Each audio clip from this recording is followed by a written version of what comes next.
Hi, my name is Rachel. Welcome back to my channel.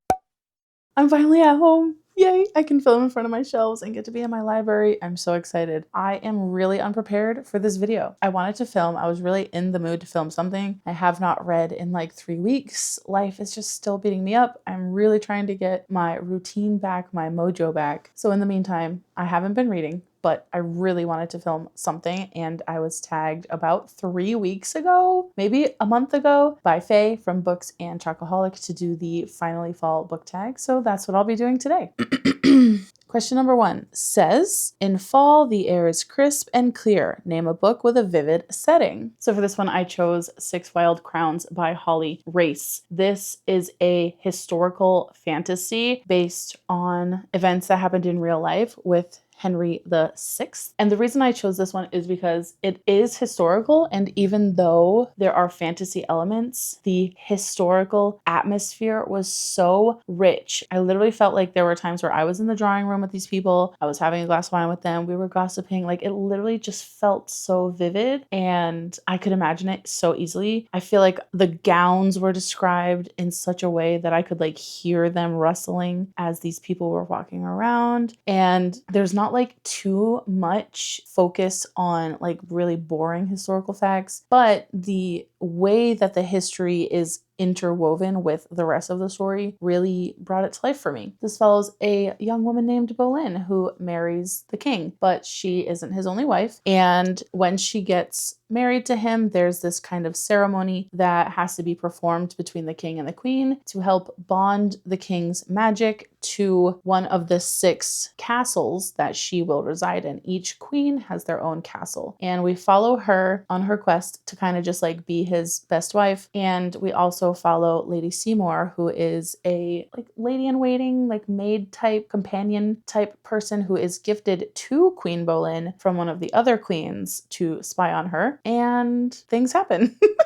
There's like a little bit of sapphic yearning in here. There's a lot of mischief and mystery and like female rage, and there is some like misogyny because of the time period that it takes in, but the characters are very like aware of it and they kind of like roll their eyes at it and stuff. But yeah, this one, I loved it so much, and there's gonna be another one, so I can't wait for that. Question number 2 says, nature is beautiful but also dying. Name a book that is beautifully written but also deals with a heavy topic like death. So for this one, I chose Wayward by Amelia Hart. This book is so underrated. I don't know why more people don't read it and love it. It is very, very heavy, so I feel like maybe that's why, but it is so stunningly written. This book follows 3 women who are different, and they're going through something at the point in their life that we are following them. We're following one woman in 2019, we're following another woman in 1924, I think, and then the other one is in like 1600s. Slowly but surely, the thread that connects all of these women, like, you know, makes itself known to the reader, and you understand the point of the story. There isn't really like an action type of plot. The plot is kind of just how these women are experiencing life, how these women are experiencing hardships. It's very graphic in some of the timelines, especially I think it's the 1924 one, 1942. There are a lot of trigger warnings in this book. Domestic violence, rape and miscarriage/abortion, misogyny, like there's a lot. It's really heavy. So I would go into this, if you're wanting to read it, go into it, check the trigger warnings, have a good headspace. But regardless, I loved this one so much. Like, it just was so relatable. Unfortunately, I related to this as a woman, and I just loved the writing. It's just really a character study overall, like about these 3 women. There is kind of a main plot that's happening in the like present day timeline in 2019. So there is like something, you know, it's not just no plot, but it is mostly just a character study. There is a little bit of plot that goes with it, but the writing is magical. There's a crow in this story, and I love The Crow. And yeah, it's just sad and tragic, but so beautiful, and I loved it. And actually, you know what? Talking about it always makes you want to reread it, so maybe I'll have to read this soon. Question number 3 says, fall back into the school season, share a nonfiction book that taught me something. One nonfiction book that has stuck with me for literally so long from college and is the only book that I've kept from college that's a nonfiction, because I did have to read a lot of them. But that book is The Spirit Catches You and You Fall Down by Anne Fadiman. And this is a story about a Hmong child and how she needed medical care. And she's brought to an American doctor, and her parents are very like passionate about having like a shaman, like religious medicine. And the American doctors at first kind of ignore them, and it's really icky. And they can't figure out what's making this child sick, and they're like trying to treat this child the traditional way. And then, you know, the parents are very adamant, like, please, like, we want a Hmong doctor, we want our shaman, like witch doctor. And it's the story about them like figuring out that maybe American medicine isn't always the best option. And I just, it's like literally the only nonfiction book that I like still think about. It's been decades since I've read this. Has it really been decades? Oh my God. Not decades plural, but almost 2 decades. Makes me feel old since I've read this. But there are so many times where like I hear something about like American healthcare, for example, because we all know American healthcare is not all it's cracked up to be. And it will just remind me of this book. And, you know, I really feel like I should reread this. Highly recommend checking this one out if you like medical nonfiction. It's hard to explain. Like, it's a nonfiction, but it is very much so like just a story. It's not really a memoir, but it reads like a memoir. Does that make sense? But it is very much like an analytical think piece about, you know, like what that blurred line between like actually giving real, quote unquote, real medicine and real, quote unquote, treatments to this little child, or, you know, giving in and doing what the parents want, even if they might think it will harm the child, and then what they're supposed to do in the circumstances that it doesn't work, or what are they supposed to do in the circumstances that it does work. So highly recommend this one. Definitely check it out. And if you have any nonfiction recs that are similar to this, let me know, because I do want to next year, I want to read at least like 2 nonfictions. I really don't read a lot. I've read maybe like 4 in the last like 8 years, but I feel like I need to better myself in the next year. So yeah, if you have recs similar to this one, let me know. Question number 4 says, in order to keep warm, it's good to spend time with the people we love. Name a fictional family, household, or friend group that you'd like to be a part of. Now, I could have easily chosen multiple options for this. For example, the friend group in Legends and Lattes, right? Or the found family in The Shadow of the Gods. However, there is one found family friend group that I always gravitate towards for these questions, and that is The Crows from 6 of Crows by Leigh Bardugo. I don't talk about this that often on my channel, but this is one of my favorite books of all time, and Crooked Kingdom as well. One of my favorite duologies, one of my favorite series. And The Crows are top-notch found family. And the reason for that is because they fight. They love each other enough that they will be brutally honest. They will step on each other's toes. They will fight. They will have disagreements, but they always make up, and they stay like friends. They stay found family, you know? And I just love a group of characters who are all flawed. Literally every single one of them. Nobody in this book is perfect. Okay, maybe Inej Gaffa is perfect, but that's besides the point. Nobody in this book is perfect, and they just still always accept each other. They're still always in each other's corner, rooting for each other. You know, like I said, they're gonna nitpick each other because they know that they can be better or do better, or that, you know, they know that they can take it and that they need to hear the hard truth sometime. For those of you who don't know, this is a duology that takes place after the Shadow and Bone trilogy, and this follows a group of misfits called the Crows, and they live in a place called Ketterdam, and we follow them as they go on a heist. So it's a heist book, found family, nitty gritty. I would say it's like dark fantasy. Some dark things happen in here considering it's YA. And yeah, I just love this series so much. Jesper, Nina, Inej, Kaz. I love them all. There's 2 other characters I love, but I won't tell you who they are in case you haven't read it yet, because you meet them later on. They're not like in the beginning group ish. If you know, you know. If you don't know, sorry. But yeah, this is one group that I just wish I could be friends with them and cause trouble.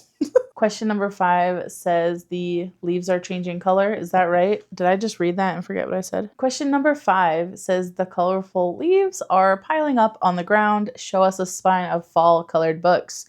So I've picked out some books that are like deep reds, oranges, some browns, and like a dark green. It's gonna be heavy. Wish me luck. Oh fuck. I'm not gonna talk about them all. Here they are. This is super heavy. There you go. Okay, great.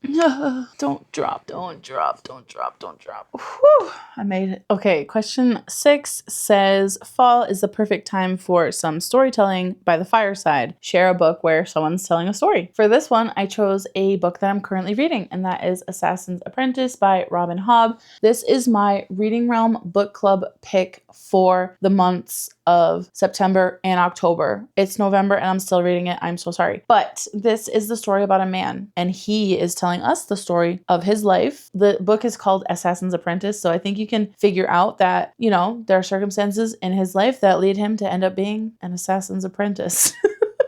And he's just telling us the story of how that happened and all the shit he went through as a child and how he got to where he is. I am enjoying it, but life kind of happened in the middle of me reading this, so I'm a little bit behind. Whoops. Side note, if anyone is interested, we are reading Royal Assassin this month in November and December. So you got plenty of time to catch up if you need to catch up, like a little somebody I know. Question 7 says, the nights are getting darker. Share a dark, creepy read. For this one, I have chosen The Death of Jane Lawrence by Caitlin Starling.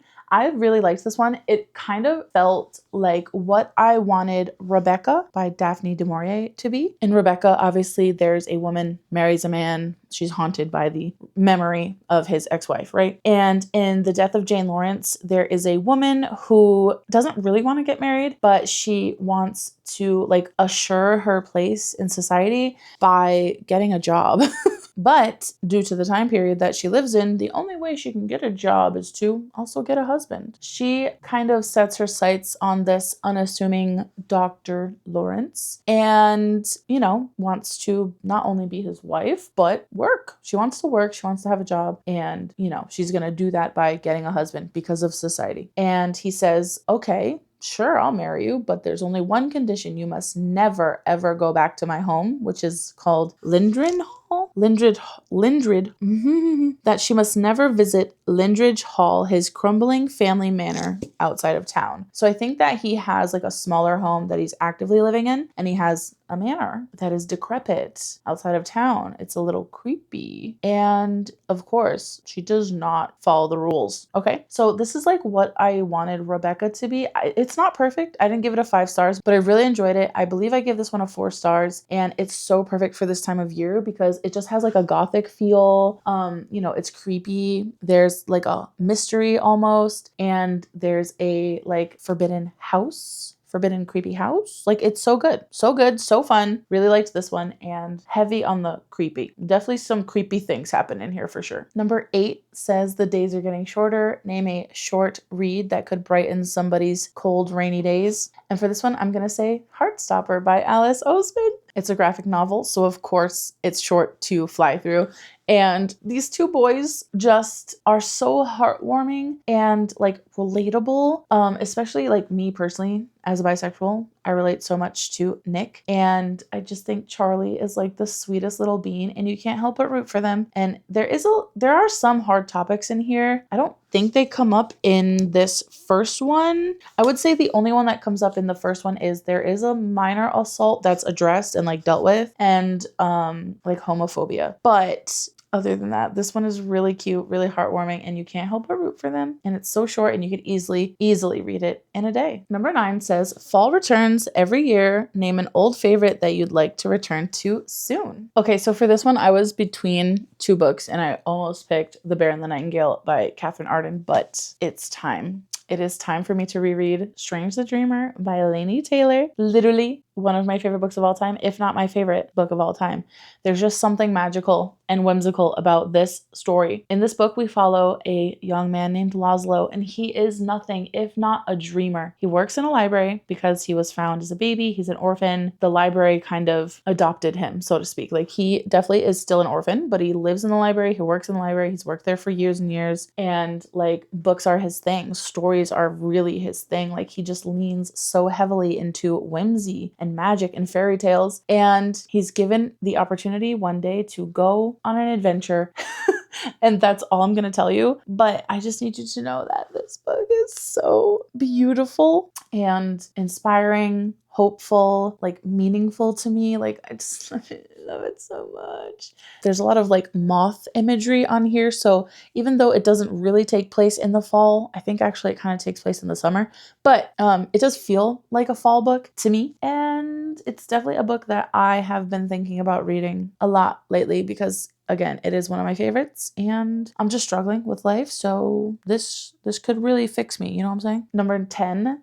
Oh, I literally looked at it and forgot. Number 10 says, fall is perfect for cozy reading nights. Share your favorite reading accessories. Now, one of my favorite reading accessories is a cute bookmark, first of all. And all of my favorite bookmarks come from Brit at basically Brit's shop. Well, link down below. I'll link the website and her YouTube.